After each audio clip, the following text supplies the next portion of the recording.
Advertencia. Este programa no es apto para religiosos. Si usted busca una nueva revelación, abra su Biblia. No seas atrevido, hijo. La Oveja Negra. Bienvenidos sean todos, señoras y señores. Esto es La Oveja Negra. Soy Kevin Guerrero y por supuesto no me encuentro solo. Estoy aquí con mi compañero y mi amigo Jesús Ortiz. ¿Cómo estás, Jesús? Buenas tardes a todos, un abrazo de lana para todos, estamos felices, contentos de tener semejante invitado esta tarde, ya lo van a conocer, alguien que nos va a contar muchas anécdotas, seguramente muchas locuras, muchas travesuras, pero vamos a aprender mucho de esto.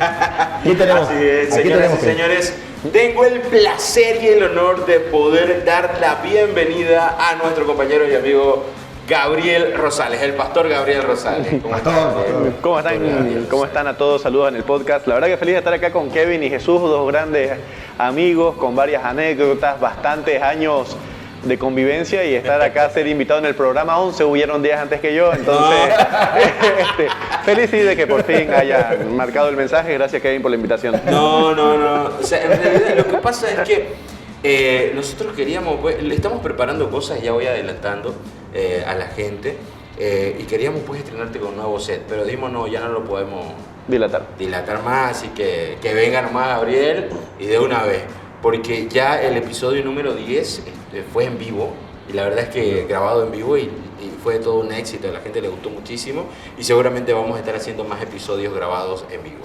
Pero ahora lo tenemos aquí a Gabriel Rosales, y para nosotros es un honor, justamente, bueno, por dos razones. Uno, porque es el siempre campeón por excelencia, ¿no? Así que, literal. Entonces, ganador de cuatro estrellas, y la verdad que también lo he llegado a conocer personalmente, trabajando muy cerca de él en la radio, y también estando ahí en el escuadrón. Ha pasado mucho tiempo y la verdad es que estoy muy contento de ahora recibirlo aquí en Logar Estudio, que ya es otra cosa, ¿no? Demasiado íntimo, ¿eh?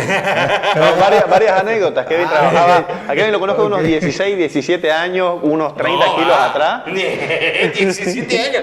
No. ¿Cuántos años tenía? Yo tenía 14 años. 14 años. Entonces, se pasaron 11 años. Yo lo conozco a Kevin hace 11 años, vos te conozco a Jesús hace unos 6 o 7 años. Sí, más o menos, 7 claro. años, por ahí.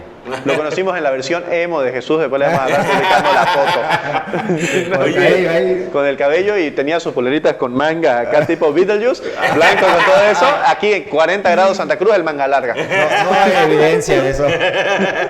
No sé, Gabriel, yo creo que tiene. Esa foto la he visto, yo la tengo tengo por un algún video lado. de los dos. Tengo un video de los dos cuando estaban ensayando una danza. Un baile. Pasamos el casting. Oye, verlo a los dos bailar es bastante pintoresco, amigos. O sea, de verdad que espero no encontrar ese video, porque si lo encuentro lo subo. No va, pero No, está bueno, sacamos los pasos prohibidos. Sí. Pero me acuerdo que en ese entonces Gabriel hacía lo que tenía que hacer. O sea, bueno, en el sentido de que hay que meterse a bailar, a danzar, se metía. Hay que hacer esto, lo que tenía que hacer, lo hacían. Hasta jugamos fútbol. Yo lo vi en la cancha. Hasta jugó fútbol. Yo lo vi en la cancha. Me desgarré el partido 1 y no volví a la cancha. Oye, yo fui esa vez nada más porque dije, Gabriel va a jugar, yo trabajaba todavía en la radio. Entonces, de la radio me fui directo para allá y era verlo. Eso fue bastante interesante. Querido Kevin, para la gente que no conoce a Gabriel Rosales, preguntemos, ¿quién es Gabriel Rosales? Depende.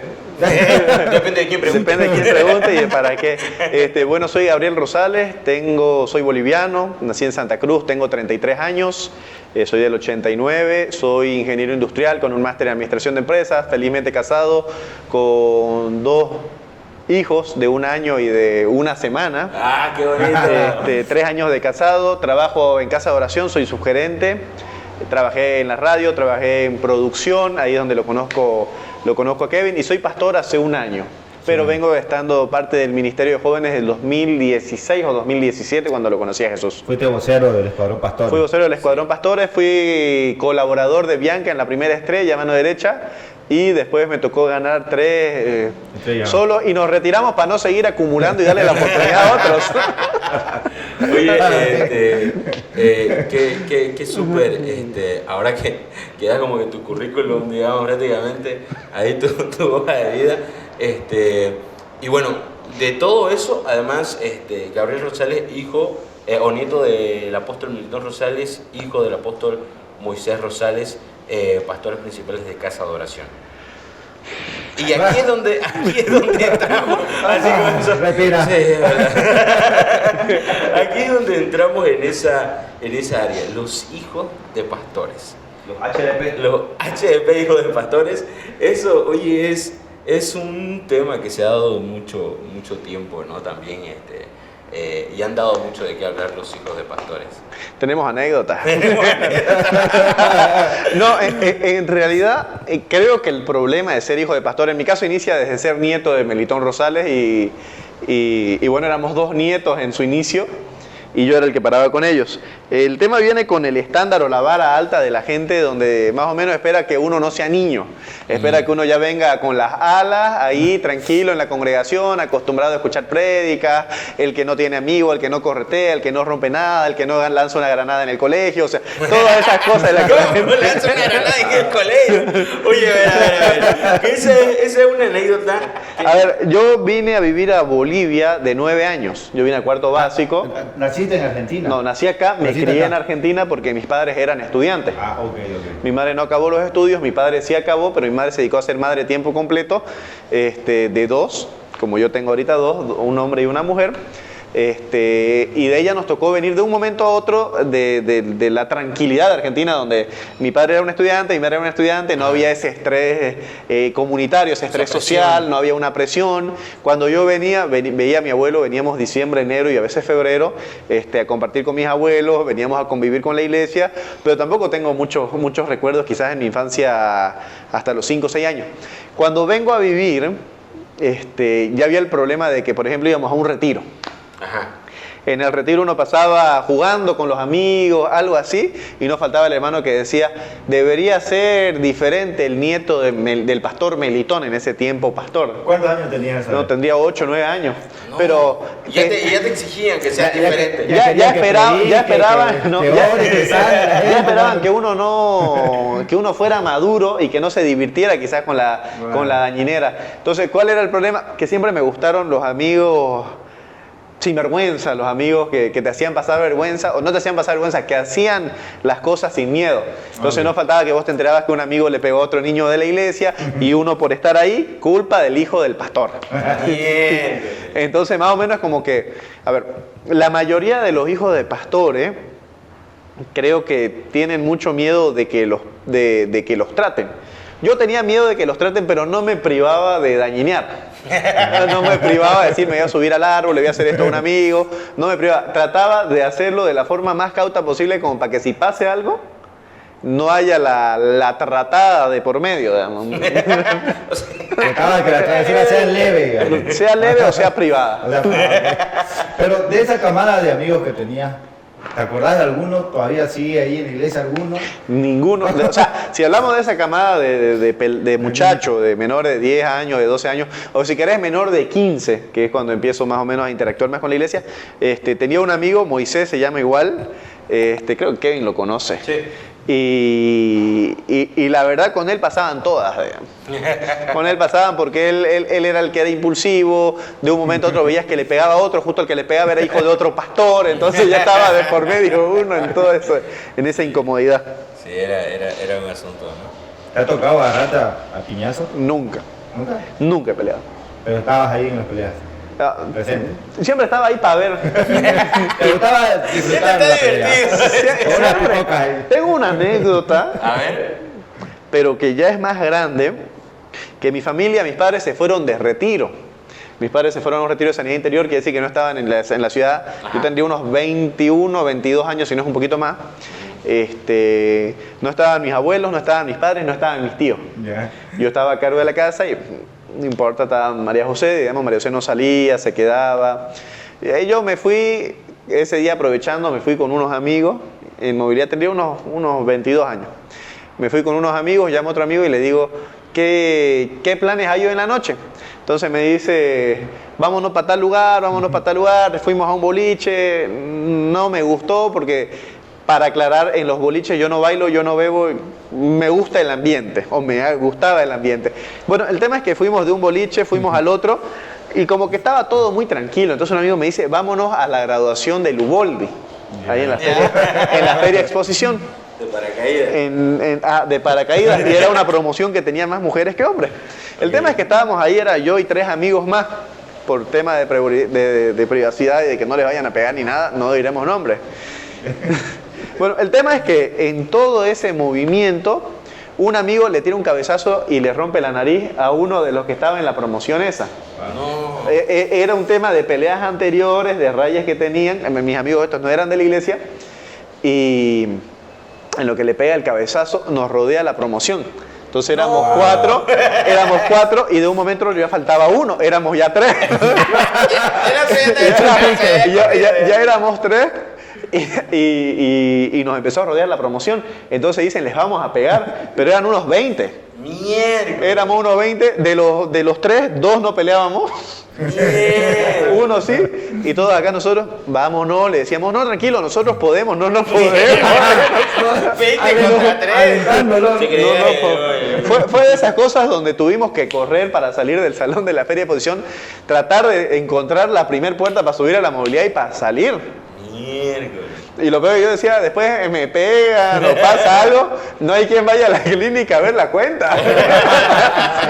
Todos estaban de retiro. Todos de retiro. Peor iba a ser que lleguen de un retiro de adorar a Dios y el hijo del pastor internado, hospitalizado. Gloria a Dios ahí. Oye, pero entonces siempre tuviste esa presión, o sea, ¿qué te acordás vos o algo que te haya marcado de parte de tu niñez?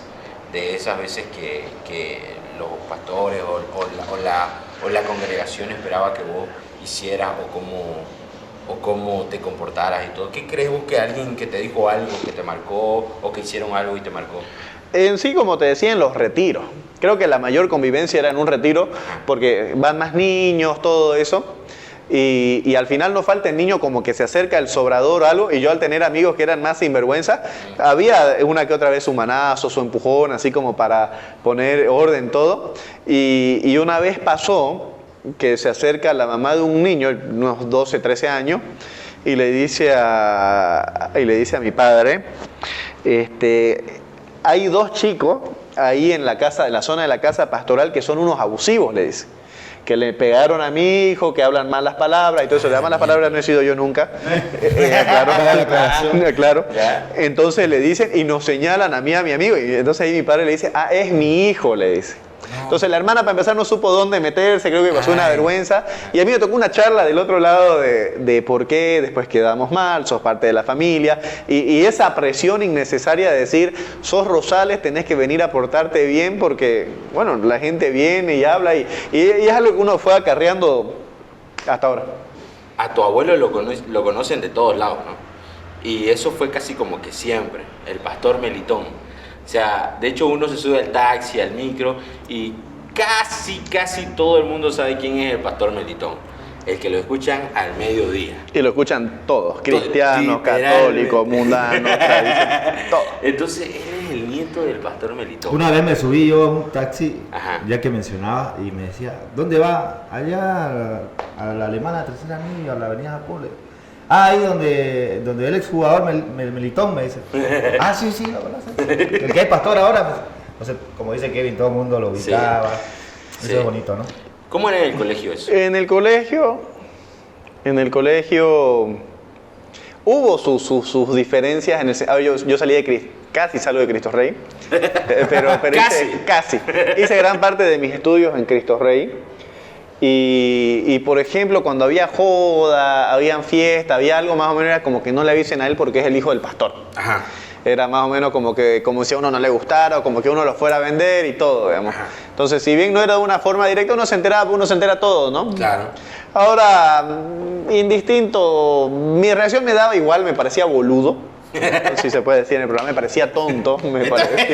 Está bien, puedes decir lo que ya, me parecía tonto, me parecía absurdo, digamos, que alguien de 15 años venga a decir, es que es el hijo del pastor, seguramente va a ir a contarle y el colegio nos van a votar. O sea, más o menos, esa parece que era la forma de pensar. Okay. Ahora, eran medio ingenuos porque era como que no me entere, pero a ver, uno los veía, que los comentarios, todo eso, así como hacían como que comentarios entre líneas, como que uno no fuera a hilar de qué hablaban ni nada de eso, o que nadie te fuera a avisar, digamos. Pero A mí, la verdad que con mi promoción no tuve poco y nada de relación con mi promoción del Cristo Rey. Más promoción tuve con el siguiente colegio, tuve más afinidad. Y eso que no eran cristianos, no era un colegio cristiano, pero creo que al ser más sincero o importarle menos mi posición de hijo de pastor, era más fácil relacionarse. Y eso que me molestaban por otra cosa, que es lo de la Granada, que más adelante les vamos a contar. ¿Por qué el cambio de colegio? No puedo tener una pregunta más obvia. Más adelante. No, está bien, vamos directo a eso porque ya es como que estamos ahí. A ver, estábamos en el año... A ver, vamos a contar primero un poquito los antecedentes. El contexto. Sí. Corría el 2006, en el mes de abril. Para los que saben, el cumpleaños de mi abuelo es el 26. Ajá. El 26 de abril. Y bueno, para saber más o menos qué pasaba, el 23 de abril, el domingo, a mi padre le ungieron pastor. A mi padre lo ungen pastor, entonces había que inaugurarlo de algo impresionante, ¿no? No, gracias. No, en realidad un amigo venía toda esa semana trayendo una granada de la premilitar, una granada de gas pimienta, que es la que se usa para las manifestaciones. Ok. Y bueno, veníamos jugando con ella desde el lunes, nos las pasábamos de aquí para allá, todo este chiverío, esta picardía.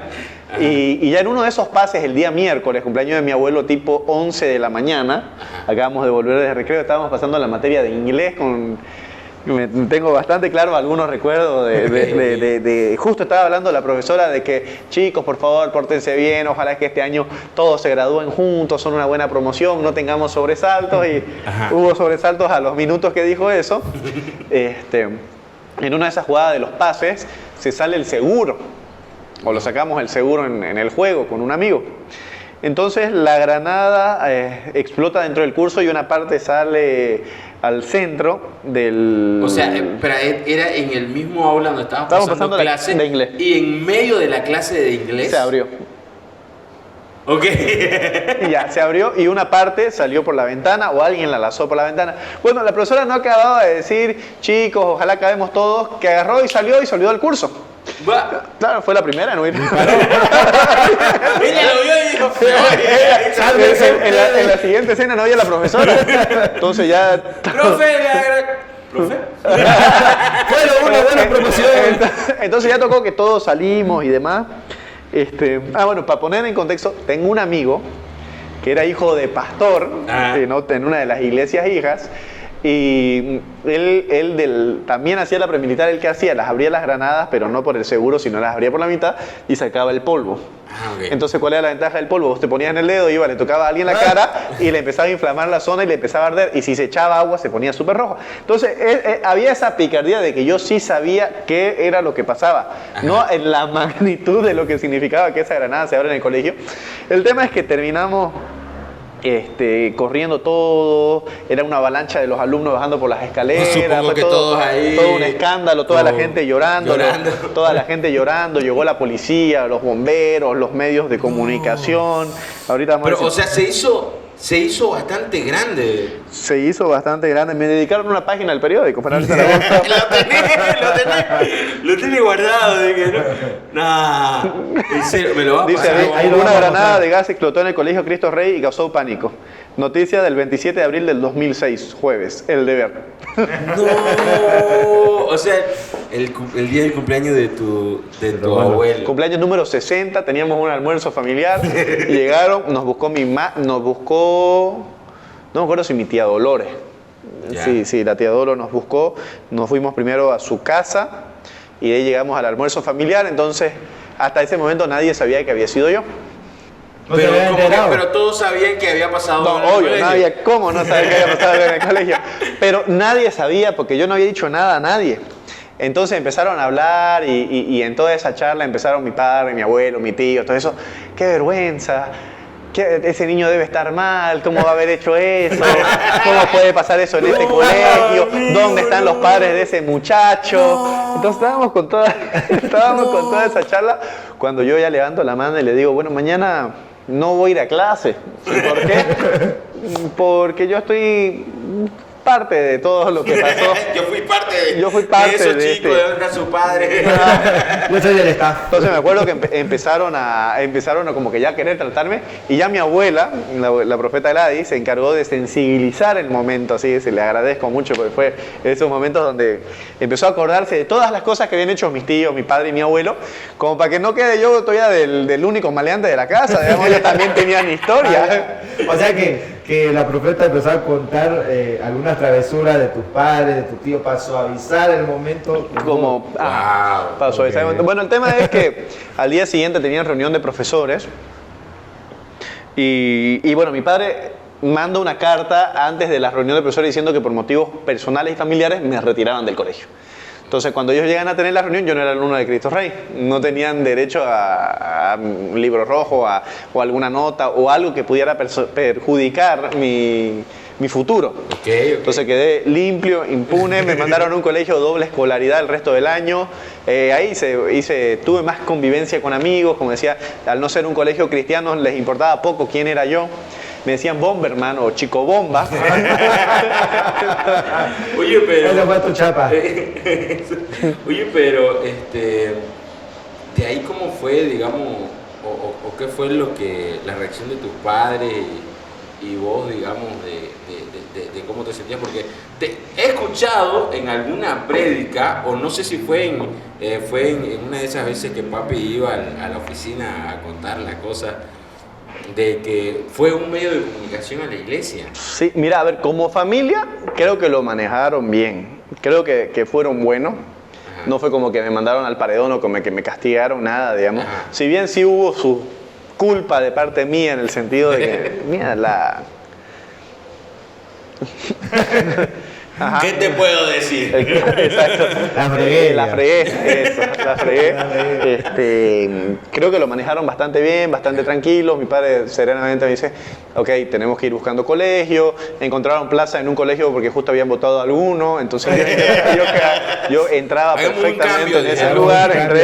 Entonces eso fue miércoles. Jueves era la reunión, me sacan del colegio. El lunes ya estaba en otro colegio. El lunes ya estaba con clases, ya estaba con uniforme, con compañeros, con compañeras. Pero esos días, el lunes o el martes, llega un canal de televisión, llega un periodista con el camarógrafo y lo pillan a mi abuelo. Ajá. La gente creía y se comunicaba o se decía mucho en el mundo cristiano que era el hijo de Melitón, el que había hecho. El tema es que mi abuelo pasa y le dicen, ¿usted es el papá del niño bomba? y mi abuelo cuenta que estaba en la movilidad, mi padre estaba revisándole, no sé si el equipo de música, el aceite, no sé qué estaría haciendo, y que le dijo, no soy yo, es el de allá. Se los mandó directo. Entonces ya después veo yo la entrevista en la tele donde él dice, son cosas de niños, pero le pedimos perdón a la ciudad por este suceso, no sé qué más. Y había una pena porque creo que era el día 3 de pastor cuando pasa, y a la semana ya estaba pidiéndole perdón a la ciudad. Era su bienvenida al pastorado, más o menos. Su bienvenida al pastorado, por eso es apóstol. Él la padeció rápido. El testimonio creció rápido. La prueba de Entonces, ese es el suceso de lo que vivimos, lo que viví esa semana. Oye, pero por ejemplo, tu padre siempre cuenta de que yo nunca hacía burrera por el que eran de mi papá. Es que yo nunca lo hice para que queden mal ellos, yo no sabía que iba a pasar eso. Porque en el juego nunca hubo la intención de abrirla voluntariamente. Era el chiverío de que sabíamos que era una granada, nos la pasamos. Claro. Entonces no fue como que hubo el hacerlo adrede o que sea completamente voluntario. Simplemente fue una dañinera que pasó a mayores, bastante más grandes, y bueno, tocó afrontar las consecuencias, sobre todo a ellos, porque creo que conmigo fueron buenos, de que no hubo mayores complicaciones conmigo, me cambiaron de colegio, en doble escolaridad, nada del otro mundo. Ok. ¿Y desde ese momento pasó algo en Gabriel o...? No, todo bien. Tranquilo. Todo tranquilo. En realidad nunca caí en la magnitud del asunto hasta que hace unos meses, no sé si viste que lanzaron una granada lacrimógena en un coliseo en La Paz. Oye, sí. Ahí caí en toda la consecuencia, hubieron 2 muertes, en ese caso por las salidas, por Creo todo. que en el Alto fue, ¿no? En el Alto, en La Paz, no. Pero ahí que hay quizás recién en toda la magnitud de lo que pudo haber pasado y de agradecerle a Dios, decirle, ok, nadie murió, no hubo mayores cosas, más allá de la policía, de los medios y de evacuar todo un colegio, no hubo ninguna complicación. No hubo consecuencias tan graves. Exacto. ¿Sabes a qué me hace acuerdo tu anécdota de niño bomba? No, seguramente te acordás que igual en el templo nos sucedió algo parecido. No hubo una bomba en sí, Aclaro que en esa no tengo nada que ver, eran ellos. pero eras el vocero. Ok, pero contale. Pero yo no tenía nada que ver, yo estaba No abajo. tenía nada que ver, era muy ajeno al problema. En realidad íbamos a las tomas militares que hacíamos antes, que íbamos con militares. Estaba 2016, 2017, Y cuando era bien militar. Uno de los chicos llevó igual una, no sé si era granada de gas, pero era de la que usan los policías. Claro, llevó el que usan en las películas ese de defensa personal, el que te echan el spray en los ojos. Ese. Ya lagrimógeno. Gas Y la lagrimógeno. cosa que en su dañera presionó y salió. Y estaba dentro del templo. No. Y la presencia de los tomados, los pastores. Todo el mundo lloraba en el templo, pero no era precisamente por la presencia de Dios. Abrieron las ventanas, todo. Yo me acuerdo bien. Dije, ¿no le traerás recuerdo a Gabriel con esto de niño bomba? Estaba abajo, si no me equivoco. Fue con la Entonces, pata, creo. claro, y eso fue en la parte de las graderías. No, yo me enteré después porque me la contó Jesús. Muy buena. Oye, de ahí te relacionaste más, decís, en el colegio, saliste de promoción, entraste a la universidad y estudiaste ingeniería, ¿cierto? Sí, soy ingeniero industrial. ¿Por qué ingeniería industrial? No sé, supongo que en su momento me gustaba el término ingeniero. Aparte de que estaba de moda el tema de, no tanto del industrial, pero en esa generación o esa promo, más o menos mucho se decía en los colegios que para ser rico había que ser petrolero. Entonces venía más o menos de ese lado. Y en la UPSA había algo que se llamaba, la carrera en ese momento se llamaba Ingeniería Industrial y de Sistemas. A mí siempre me encantaron las computadoras, pero nunca me había enfocado un 100% del tiempo en la computadora. Entonces la vi como una alternativa y la escogí, la culminé la carrera, ejercí en el campo petrolero 6 meses y ahí fue. Y de ahí, que el Señor me los bendiga. Claro, de ahí me tocó, mi padre me ofrece trabajo para entrar y a trabajar como director de radio, que es donde te conozco a vos, Kevin. Hace unos 10, 11 años más o menos que estamos hablando. Entre las anécdotas, director de radio era que no tenía idea de nada. O sea, acabar la universidad, para el que está escuchando, y aplicarlo a la vida no es tan fácil como lo ves. Y en la universidad aprendes tanta teoría que no es tan aplicable a la práctica. Porque más o menos me acuerdo, teníamos un profesor en la universidad que nos mandaba a hacer en el último año, te mandaba a una empresa y vos tenías que dar solución a sus problemas. Entonces, cuando venías vos con una solución, digamos, de que necesitamos invertir tanta plata, te decía, si la empresa está en quiebra, ¿de qué va a invertir? Entonces, eso más o menos ya era como que el preámbulo a la realidad, digamos. ¿Qué haces con poca inversión o qué haces sin plata para levantar una empresa? Entonces, más o menos me toca ingresar a la radio. No estoy diciendo que la radio esté caída ni nada. Estoy diciendo que la realidad era que yo no era comunicador, no era administrador, aunque tenía bastante noción de administración por mi carrera, pero me tocó empezar como que a aprender de leyes, aprender los poderes, aprender la normativa en la que nos regimos para los programas, tomar decisiones. Les voy a contar esta para que lo conozcan un poco a Kevin. Estaba Kevin trabajando y teníamos otro trabajador que le dicen Chino. Saludos. Él sabe quién es. Kevin lo puede decir el nombre si se anima. Bueno, el tema es que estábamos en una semana aniversario. Entonces, a los que no conocen, la radio tiene un montón de blindex y va conectada a la sala de usos múltiples, que es la de reuniones que tenemos en la iglesia y en casa de oración. El tema fue que estábamos en semana de ungimiento en abril. Entonces usaban la sala de usos múltiples para que mis abuelos hablen con los que iban a ser ungidos pastores. Entonces en todo esto, durante esa semana, Chino y Kevin se venían molestando, se venían empujando, se venían como que calentando, así tipo de joda pasaba un poco más agresión.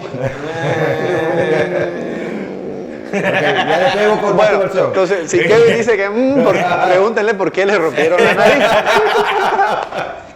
El tema es que en todo eso paso por la radio y todo eso y veo sangre y los dos al fondo.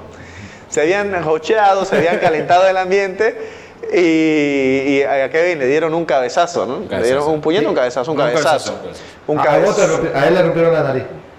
No me rompieron. No, rompieron. Pero te lastimaron. Le dio un narizazo a la cabeza. Ay, Pero un lo cabezazo se abrió la lo agarraste a narizazo. No hubo tiempo. Y no hubo tiempo de que se pase a mayores No, porque nada. estaba ungiendo. Entonces, ahí ya yo llego, no me acuerdo si me comenta Carol o quién me comenta que había el suceso. Ajá. Entonces, Yo ya estaba en ProSalud, creo. a vos estabas en ProSalud y yo le comento más o menos a mi Y padre. me llama, vete. Yo le comento a mi padre, lo llamo, ¿cómo estás, Kevin? ¿Qué pasó? Vamos a verlo, todo bien. De ahí le digo a mi padre, ok, debo estar en mi segundo, tercer año ahí en la radio, o primero, segundo. Segundo, tercero. Y mi padre me dice, ok, sos el director, te toca escoger qué vas a hacer. Entonces ahí me tocaba hacer salomónico. Entonces bajo la ¿Cuántos años tenía? Ya he tenido 2013, hace 10 años. Unos 25 años, no 23, unos 25 años haber tenido, 24, 25 años. Entonces me toca escoger qué iba a hacer. Bueno, lo más salomónico, desde mi punto de vista, ya que ahí nos va a contar su opción, que para mí emocionalmente no era justo, pero lógicamente sí era justo, era despedirlos a los dos. ¿Cuál era el tema? Digamos, que yo sabía que Kevin era una madre, Kevin no iba a pelear, no iba a hacer ningún problema, todo eso. Kevin no era una persona conflictiva en sí, digamos, el otro chico sí, pero para que haya una pelea tiene que haber dos partes, en mayor o en menor medida. Entonces, lógicamente dije, bueno, se van los dos, para que no haya el favoritismo que hubo. Ya de ahí después me quedé con pena por Kevin, me quedé como un año. Le pegan y encima lo saco. Después todavía tengo que botarlo al pegado. El tema que fue de las decisiones así más duras, porque a Kevin de la radio era quizás mi mano derecha. Sí. Porque Kevin, a ver, es alguien más despierto, es alguien ágil, que te entiende, que es más jugado, más tecnológico. Entonces, había grandes cosas que me gustaba de Kevin, pero este traspié me obligaba a hacer. Si no me equivoco, después volvió Kevin a los meses, digamos, porque nos hizo falta ahí, lo extrañábamos. Lo que Kevin nos la puede contar un poco más para que sepan. No, pero, o sea, yo me acuerdo, o sea, Gabriel entró bastante joven. Y como él decía, creo que fue el momento que entró, nos llevamos súper bien, así que él ya como que tuvo más confianza conmigo, comenzó él a encargarme ciertas cosas y estábamos en todo eso. Y sí, el momento del despido fue bastante dramático, creo que todos fueron como que... Todos lloraban. y yo la verdad me sorprendí de todo, eso fue un tiempo bastante interesante, pero... Gracias a Dios no pasó a mayores. Es verdad, digamos, el asunto del cabezazo. Yo no hice nada, ni nada por el estilo, porque como dice él, fue tal como se lo imaginó. Fue que fue el cabezazo y no dio tiempo de nada, porque me di cuenta que estaba sangrando y me tuve que ir a ProSalud. Ya Gabriel agarra y cuando ya estaba en ProSalud me llama y me dice, ¿dónde estás? Estoy aquí en ProSalud, hermana. Voy a recogerte, me dice, ¿cuánto estás cobrando? Que no sé qué. Bueno, y ahí él, en su cariño ya fue y habló y todo el asunto, me recogió y me llevó y me dijo qué vas a hacer, que no sé qué, habló conmigo un rato y ya de ahí fue lo del despido y todo, pero ya meses después volvimos. Mira, nunca me voy a olvidar que tengo fotos de la universidad en la feria científica con la venda así todo breteado y todo. Y bueno, y así. Recuerdo de chino. Recuerdo de chino. Todavía tengo una cicatriz aquí. No, pero de ahí estábamos charlando extra micrófono, que todo ese tiempo, personalmente, yo veía a Gabriel como que estaba desarrollándose en la misma radio con la misma gente que estaba ahí y iba administrando y iba viéndolo ya como un pastor. O sea, se sorprende. Sí, o sea, con el asunto de estar hablando con la gente. Por ejemplo, Gabriel me llamaba a su oficina y me preguntaba cuál era mi sueño. ¿Cuáles eran mis sueños? ¿Qué era lo que yo quería? Y tengo varios recuerdos de esas charlas y que me preguntaba ciertas cosas. Entonces, por esa razón es que lo comenzaba yo a ver así, de ese lado. Y aquí es donde entra mi pregunta, porque no fue que siempre, evidentemente no fue que siempre fuiste cristiano. Entonces, ¿cuándo fue ese momento que crees vos que te hiciste cristiano, o que vos decís con certeza, en este momento creo yo que me hice cristiano? Creo que fue una transición más personalmente. Creo que primero entró el tema de un cariño a la gente. Okay. Entró un tema bueno, Llego a ser vocero del Escuadrón Pastores más o menos porque pasaba por la sala de usos múltiples, Bianca se retiraba y me toca la opción. Y me dicen, vas a ser vocero y acepté. No entiendo hasta ahora mucho por qué acepté, terminé siendo vocero. Entonces, en toda esta transición, me tocó conocer mucha gente. Me tocó hacer amistades, lo conocí a Jesús, a Diego. En ese momento habían 2 o 3 líderes que eran, ya llevaban tiempo, entre esos era Victoria. Y fue un tema de primero ir trabajando por la gente, o sea, ir dándose cuenta, ok, no era quizás el super cristiano convencido, recién estaba empezando, pero ya había una estructura y ya había trabajado yo con Bianca y ya habíamos salido campeones. Entonces, el peso ya venía por un lado de que si ella ganó, yo tengo que venir a ganar. Claro. O sea, no puedo. Entonces, me tocaba entrar a trabajar y a conocerlos uno por uno, digamos. Y ahí ya chocaba quizás un poco las formas de trabajo entre Bianca y las mías. Bianca es mucho más ordenada, estructurada, es más intensa, por decirlo de alguna forma. La Tora Bianquex. Entonces, me tocaba implementar quizás o hacer la transición hasta el liderazgo, porque yo no era la persona que me iba a levantar a 7 de la mañana para decirte dónde está mi arte. Yo era el que eran las 7 de la mañana, no publicaron, vamos a esperar un poco más. Tipo 1 o 2 de la tarde ya escribía, chicos, ¿cómo están? ¿Les fue bien? ¿Alguien lo pudo hacer? Digamos, o sea, era un tema de poco a poco también ir ganándoselo y todo, y ahí hicimos grandes cambios, implementamos un equipo más grande de redes sociales, empezamos a meter más ideas. Sobre todo creo que, como dice Kevin, me gustaba hablar con mi liderazgo en el sentido de que quizá yo podía tener una idea general, pero no tener los detalles.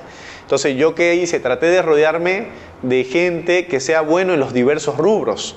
Entonces, me acuerdo, yo creo que la cúspide del Escuadrón Pastores no es el 2019, es el 2018. Y les voy a decir por qué. Teníamos a un Fernando y una Vanessa que organizan eventos, que decoran cosas, que acomodaban el lobby. Teníamos un Edgar y una Morena, que son pastores, hasta ahora los 4 que voy mencionando, que son buenos para todo lo que es las puestas en escenas, actuaciones, canto, vestuario. Claro, eso fuerte. Teníamos a Jesús, Diego Aranda, estaba Kevin, sociales, que eran todo lo del equipo de redes sociales. Teníamos a alguien más ahí en redes sociales, estaba Sara Cuellar, estaba Alejandra Ruló. O sea, era un grupo, fueron armándose grupos grandes. Y después tuvimos el equipo de baile que estaba Sindel con Sara de nuevo. Sí. Tratamos de ir buscando, teníamos a Leo que le encantaba el tema del servicio, Leo Ewes. Entonces, creo que la idea era que tratábamos de buscar como que no repitan roles. Entonces, tratar de aprovechar, creo que mi tarea siempre consistió en tratar de aprovechar cada persona, de conocerla bien y saber cuál era su lugar. Era como un tablero de ajedrez. Okay. O sea, cada uno tenía una posición donde podíamos sacar una ventaja competitiva, donde podíamos sacarle una ventaja a los demás. Y ya la otra parte venía la parte de ir disfrutando lo que hacíamos, que era lo que te comentaba. O sea, muchas veces creo que personalmente yo me jactaba, aunque no fuera la gran cosa, pero era en un tema de que también me emocionaba saber que era algo que íbamos a hacer. Ajá. Entonces también la forma de meterle expresión, porque como yo decía, sábado le decía a los voceros, van a ver lo que van a hacer los pastores, y toda la semana era nervioso, ojalá no hagan burreras, decía uno. Sí, justo, o sea, justo eso es una de las partes que más recuerdo, porque he contado alguna vez en público también, que entré a aprender a editar o a hacer videos justamente para que el escuadrón tenga ya su equipo de producción de video.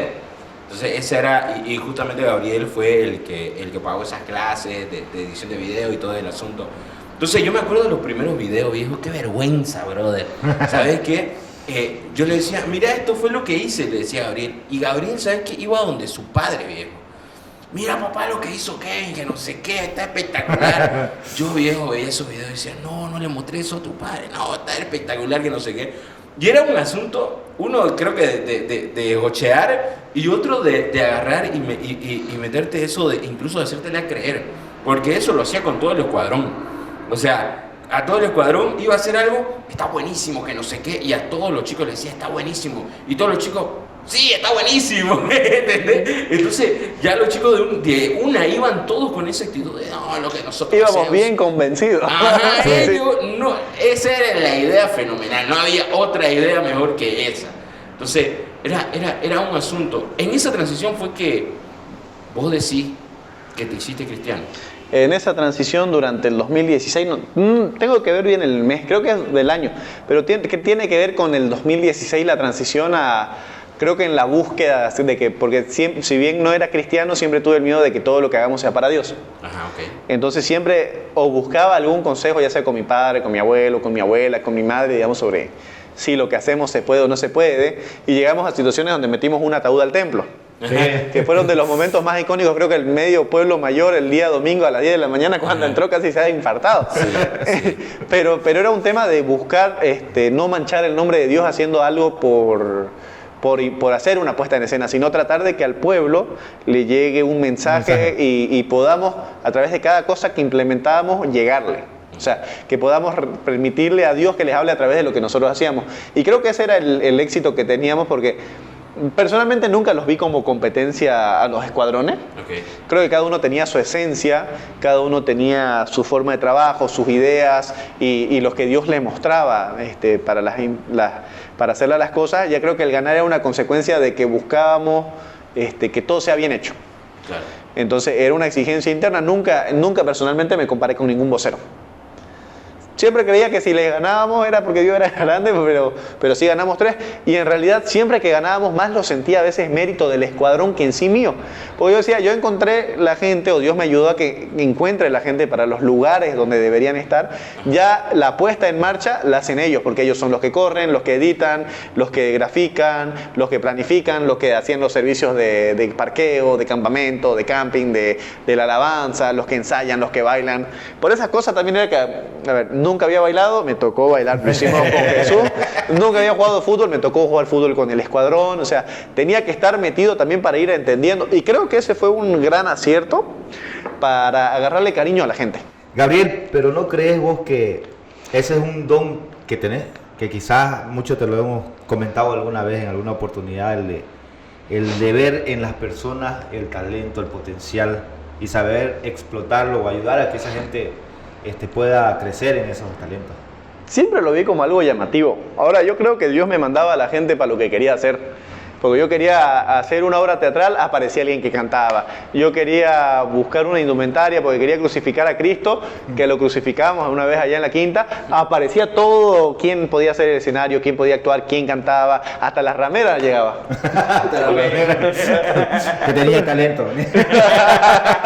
No, pero yo creo que era Dios que me mandaba a la gente, digamos. Y ya consistía en tratar de aprovechar, porque a mí me preocupaba no que el escuadrón funcione, me preocupaba que la gente se consolide.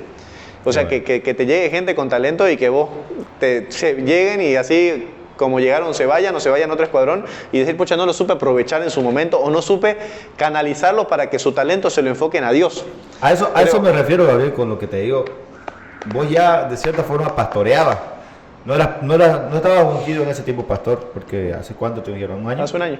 Hace un año, entonces ya fungías como pastor. Ya estabas en ese cargo sin quizás haber pasado el aceite por tu cabeza y quizás no lo percibías vos, pero por ejemplo, hablando detrás del micrófono decía Kevin, ¿a quién sentís como oveja? ¿Quién sentís que es tu oveja? ¿Quién ha sido tu oveja? Y Kevin se identifica. ¿O no, Kevin? Creo que más que ovejas, que era como también les comentaba, han sido amigos. Creo que la idea consistía en primero que no quería que el escuadrón llegue a ser como los demás sin ánimo de desmerecer, digamos. Yo le pedí a Dios, o yo quería tener un escuadrón que sea diferente, que se conozca por algo. Éramos más o menos el escuadrón buricero, digamos, o el escuadrón que le encantaba estar en la euforia, digamos. Exacto. Pero llegaba la gente y era como que yo buscaba la forma de consolidarla a la gente, pero a través de hacerme amigo.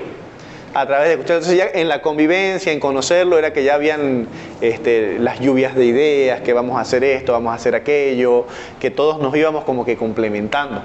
Creo que de ahí, de esa época del liderazgo, tenemos grandes pastores por decirlo, y grandes líderes. Te mencioné en los personales, está Leo, que en la actualidad es vocero de los profetas, está Edgar y More, que eran parte de ese hermoso grupo que son profetas de los apóstoles, estás vos, está Kevin, está Diego Aranda, están Fernando Chávez y Vanessa Ormachea en los profetas igual, Vicky era parte de ese equipo, pero Vicky ya venía de más tiempo, estaba Sindel, teníamos un gran equipo de trabajo. Creo que más coincidíamos en que éramos un grupo de amigos donde siempre había alguna charla, algún comentario, estaba Rodi, estaba Maru, y sí, me olvido algún nombre, me hacen recuerdo, la verdad soy un desastre con los nombres. Eso era mucho, también era un gran equipo de trabajo. Era un gran equipo de trabajo y era un gran grupo de amigos, porque en realidad creo que todo el año estábamos juntos, salíamos, entonces durante meses antes era como que iban cayendo las ideas y uno las iba anotando. Podemos hacer esto, podemos hacer aquello. Entonces cuando llegábamos a enero, teníamos más o menos armada toda la campaña de qué era lo que queríamos hacer o de quién iba a ver qué. Y de ella tocaba la autonomía de que cada quien vea en qué es bueno, que ya estaban en sus posiciones fijas, no dupliquemos tareas y empecemos a trabajar. Estaba también Luis Pérez, que era otra persona que buena para el servicio, estaba Bocha, todos ellos los que hablo, les mando un fuerte saludo. Estaba el pastor Sidney, la pastora Jimena, y creo que fue una hermosa camada el 2018. Y fuimos muy buenos amigos. En 2019, y esto ya creo que solo lo sabe el escuadrón, el 2019 los ganamos Rapube sin pelear. Y no porque no porque hayamos levantado las manos. En realidad ya era algo que comentábamos bastante, de que había mucha hegemonía. No había un escuadrón que nos haga frente. O sea, no había una competencia así como que nosotros digamos, nos preocupa. Porque para empezar nos fijábamos en nosotros. Y segundo, hasta cuando nos jugábamos mal según nosotros, digamos, hasta cuando hacíamos las cosas mal nos salían bien. Pero me acuerdo que ese año nos reunimos varias veces y dijimos antesito de repudio, ok, démonos un break, no nos fatiguemos, no nos peleemos tanto por los puntos. Si alguien gana, que tenga que ganarlo, no nos preocupa. Al final ganamos. Porque creo que a la hora de lanzar las cosas, igual queríamos que las cosas salgan bien. No, creo que fue el año más relajado. Sí, fue el año de la gente corría y solamente estábamos en nuestras posiciones sin despeinarnos, sin molestarnos. Ganamos por 50 puntos, me acuerdo. Y fue muy poca la diferencia. Y fue la noche esa que hacen la evaluación, fue el año donde yo decido retirarme. Decido retirarme primero porque el problema del ser hijo del pastor no solamente viene en lo secular o en la iglesia en sí, viene en el mismo liderazgo. Yeah. Peor si había puntos de por medio, ya venía la competencia o el comentario, no sé si de los voceros, creo que de los voceros, no más de las siguientes líneas de trabajo, ellos ganan porque el apóstol Moisés es el padre, la pastora Diana, el apóstol Meli, la profeta Gladys. Se veía por todos lados ese tipo de comentarios. Había ese comentario de que ustedes solo ganan por esto. Entonces, para que la gente sepa, nunca evaluaron ellos. Claro. O sea, que quede claro, evaluaban los mismos voceros. Entonces, si te ganan, en todo caso, culparlo a los que evaluaron, que no son del escuadrón y que no son de la familia, que no son pastores, digamos. Entonces, creo que ese fue uno de los motivos que quizás me jugaba a favor el ser hijo de pastor, quizás en ideas locas como meter el ataúd, como cuando tuvimos la última cena de Picasso ilustrada en una actuación, cuando crucificamos a Cristo, que hicimos una cruz en la quinta, casi se nos cae Cristo. O sea, tuvimos varias cosas que quizás nos animamos a hacer por la posición de pastor y sacarle la ventaja a quiero hacer esto, en tener entrada directa. Pero también hubieron las desventajas en que uno lo hacía espectacular y no faltaba el que decía, solo ganan porque es el hijo del apóstol. Entonces ahí hubo muchos roces. Quizás por ser hijo de pastor decidí retirarme por una sanidad emocional. Okay. O sea, no entrar en una competencia donde más se preocupen hijo de quién soy que realmente qué era lo que lográbamos como escuadrón. Sí, y la gente no conocía, por ejemplo, esto que comentás, que eras una persona abierta a nuevas ideas. Yo me acuerdo que el escuadrón se caracterizaba por eso, porque innovábamos en todo. Siempre, como vos decís, al final no veíamos a la competencia, sino que nos miramos. ¿Qué hacemos esta vez para innovar? ¿Qué hacemos esta vez para crear algo nuevo, hacer algo diferente? Entonces, éramos nuestra propia competencia. A mí lo que me preocupaba era agarrar otro estrato social. Okay. O sea, era tener gente que venga de los boliches, o sea, que haya estado acostumbrada a esa vida social, digamos.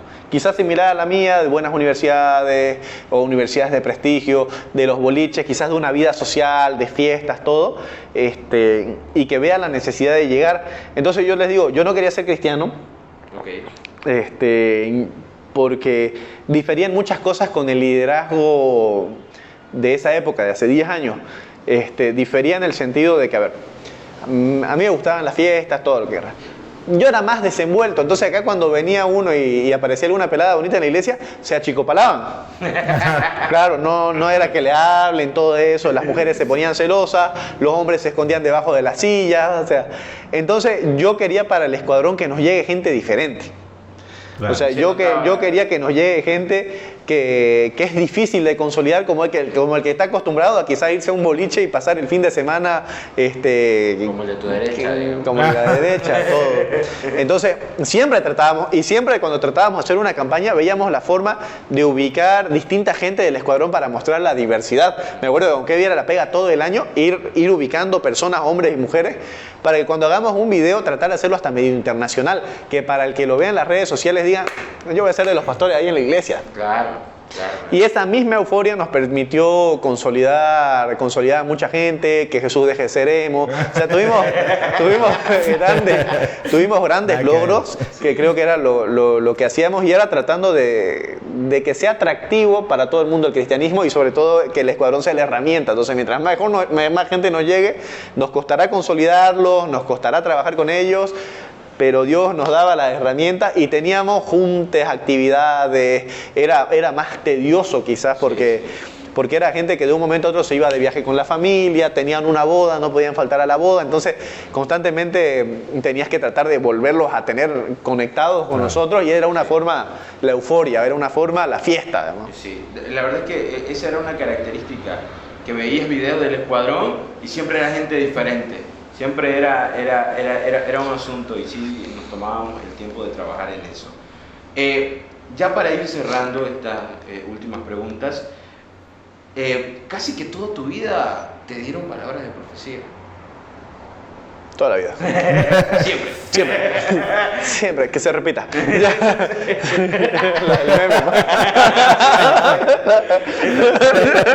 Entonces, a ver, y no siempre cuando te dieron palabra de profecía, no siempre fuiste cristiano.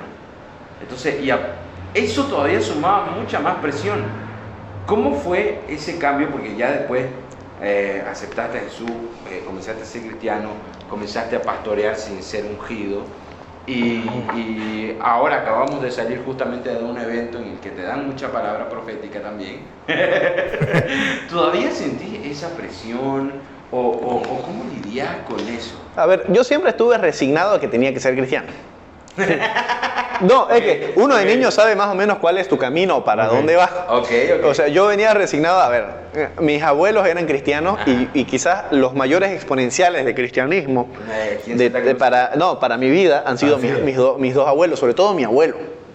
El tema de que siempre lo he visto como un hombre recto, un hombre de palabra, un hombre cauto, cuidadoso, que siempre tiene una palabra para levantarte el ánimo. O sea, habían grandes cosas de mis dos abuelos que siempre admiré.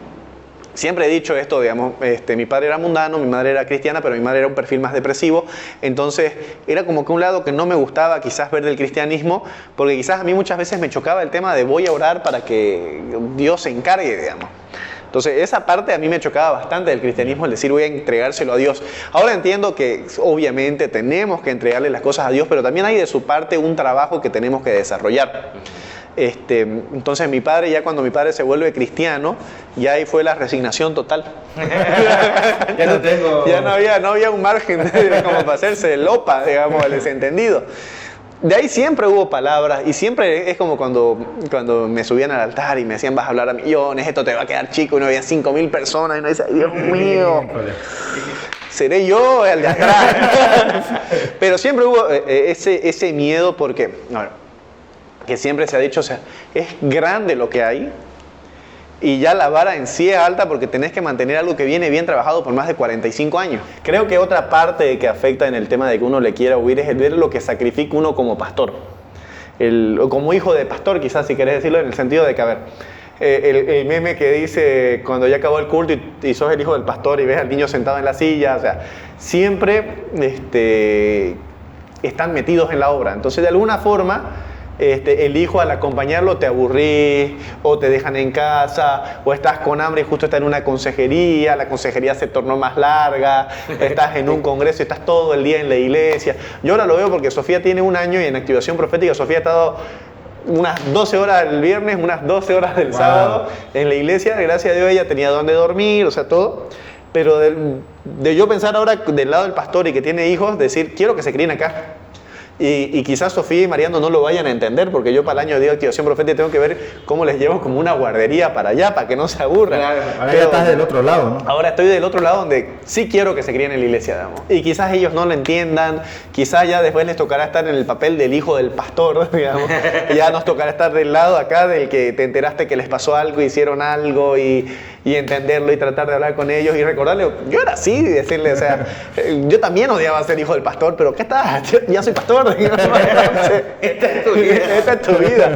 Entonces, de pensar que esa era una de las variables que no me gustaba del ser hijo del pastor, porque yo decía, quiero poder dedicarme tranquilo a mi familia. Y de alguna forma, el miércoles pasado, cuando hablábamos en el discipulado, los hijos tienen que ser complementarios al propósito. Entonces eso significa que cualquier pastor va a tener que tenerlos a sus hijos en la iglesia. Van a tener que acompañarlo, aprender a amar a las ovejas, aprender a sacrificarse por Dios, por el propósito, o sea, aprender un montón de cosas que quizás el niño no entiende. Y quizás te choca porque como niño querés jugar, querés estar relajado, querés ir con tus amigos a la piscina, o sea, querés ir a hacer otras actividades paralelas que coinciden en tiempo.